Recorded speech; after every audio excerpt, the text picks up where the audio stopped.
네, 계속 전해드리고 있는 대로 태풍 타파가 한반도에 가까워지면서 전국 대부분 지역에 비가 내리고 있습니다. 특히 제주와 남부지방을 중심으로 피해가 속출하고 있는 만큼 철저한 대비가 필요해 보이는데요. 네, 권영철 한국형 수치 예보 모델 개발 사업단 본부장 그리고 구보나 기상캐스터와 함께 태풍 상황과 앞으로의 전망해 보도록 하겠습니다. 어서 오세요. 네, 안녕하세요. 안녕하십니까. 네, 자, 앞서 전화 연결을 통해서 짚어봤습니다만은 가장 궁금한 게 지금 타파가 어디쯤 있는 것인지 그리고 세력이 좀 어떤 변화가 있는 것인지가 궁금한데요. 어떻습니까? 네, 이 17호 태풍 타파는요, 강한 세력을 가진 중형급 태풍입니다. 어제 따뜻한 수역을 지나면서 힘이 한층 더 강해졌는데요. 지금은 서귀포 남동쪽 약 110km 부근 해상에서 빠른 속도로 북동진을 하고 있습니다. 부산 지역, 남부 지역 그리고 제주도 굉장히 많은 태풍 관련 특보들이 많이 발효가 된 상황인데 네. 현재는 그럼 이동 경로가 어떻게 되고 있습니까?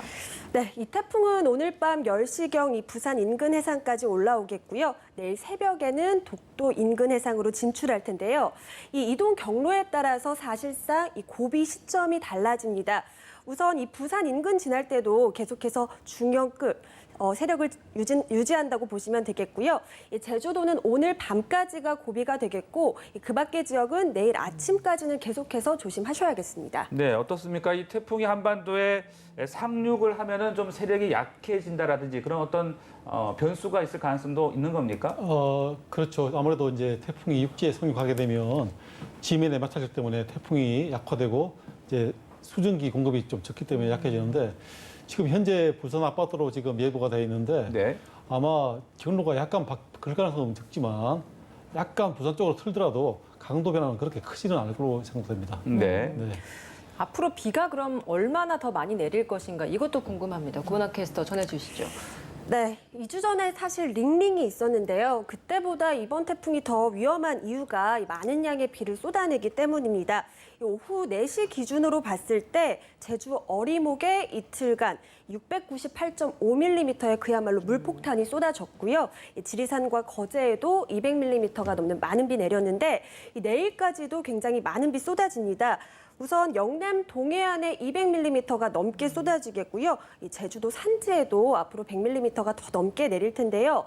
이 중요한 건 시간당 50mm 안팎의 아주 강한 호우가 쏟아질 수 있는데 이는 20에서 30mm 안팎의 장대비보다도 거의 앞이 보이지 않을 정도로 강력한 호우 정도이기 때문에 계속해서 주의를 해주셔야겠습니다. 네, 본부장님, 근데 이 태풍이라는 게 여름 태풍보다 가을에 오는 태풍이 더 강하고 피해가 더 많이 발생했던 거 맞습니다. 걸로 기억이 납니다. 제가 통계를 잠깐 봤는데요. 네.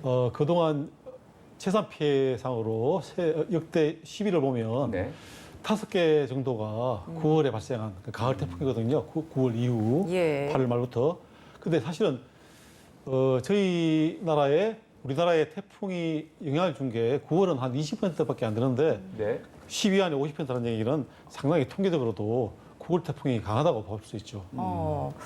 올해도 유독 태풍이 좀 잦았던 것 같아요. 올해 이번 태풍이 벌써 6번째라고 하는데 네네. 이렇게 잦은 이유가 있습니까? 이유는 있겠죠. 근데 이제 그런 이유 사실은 전 지구적으로 태풍이 발생하는 그 개수는 거의 변화가 없거든요. 네. 80개 정도 모든 적도 바다에서.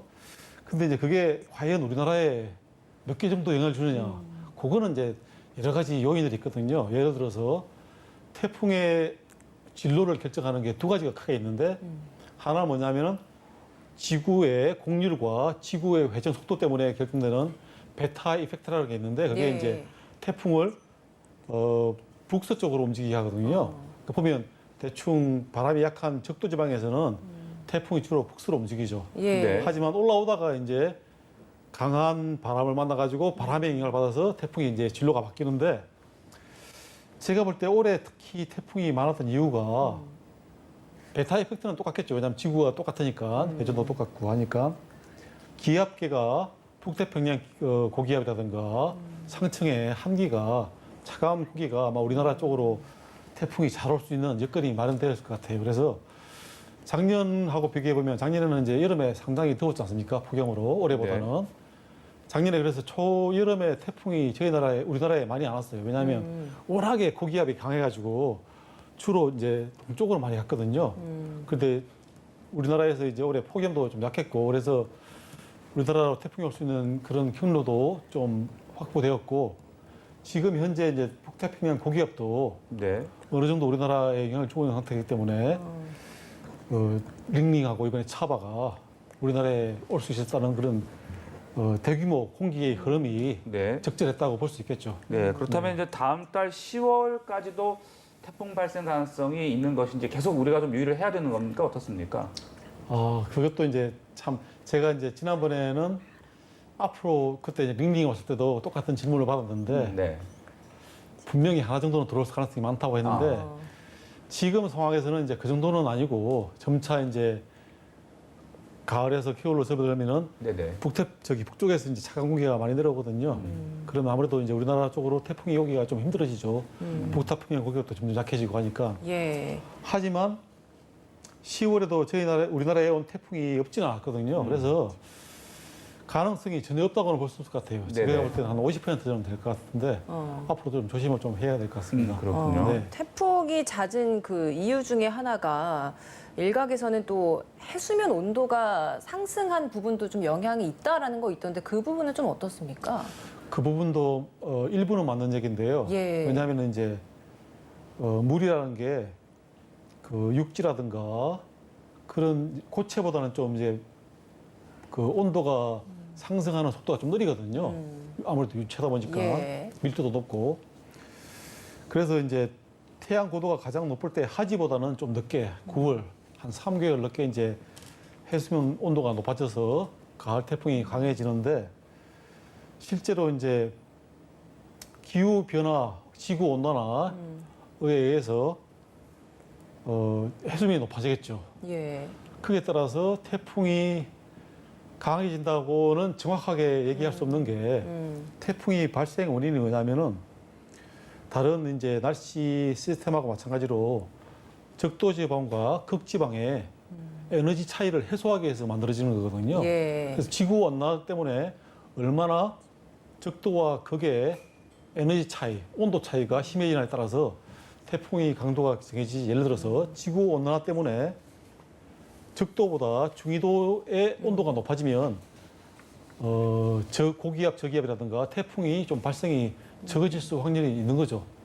하지만 어쨌든 해수면 온도가 높아지면 강한 태풍이 발생할 수 있는 확률이 높아지는 건 사실입니다. 예, 네. 해수면 온도 상승의 영향도 있지만 앞서 짚어주셨던 바람의 영향이 좀 더 강한 것 같다라고 이야기를 좀 해주시는 것 같습니다. 우리나라까지 태풍이 오는 이유로 그 들자면. 이유는 이제 바람이 좀 예, 영향이 좀 알겠습니다. 있겠죠. 네. 네, 특히 태풍이 이번에 바람도 굉장히 강하고 비도 많이 오다 보니까 대비를 좀 많이 해야 될 것 같은데요. 좀 일정 부분 좀 짚어줄 수 있는 요령이 있다면 좀 말씀해 주시죠. 우선 사실 외출을 가급적 자제하는 게 가장 좋습니다. 오늘 밤 사이에도 초속 35에서 45m 안팎의 아주 강풍이 예고가 됐는데요. 이 바람의 강도를 말씀을 드리면 초속 30m라고 한다면 이 가로수나 신호등이 쓰러질 정도고요. 이 초속 40m는 달리는 기차가 탈선할 정도로 아주 강력합니다. 집 안에 계실 때는 알고 계시겠지만 이 유리창이 깨지지 않도록 창틀과 창문을 테이프로 단단히 고정시켜 두는 게 좋고요.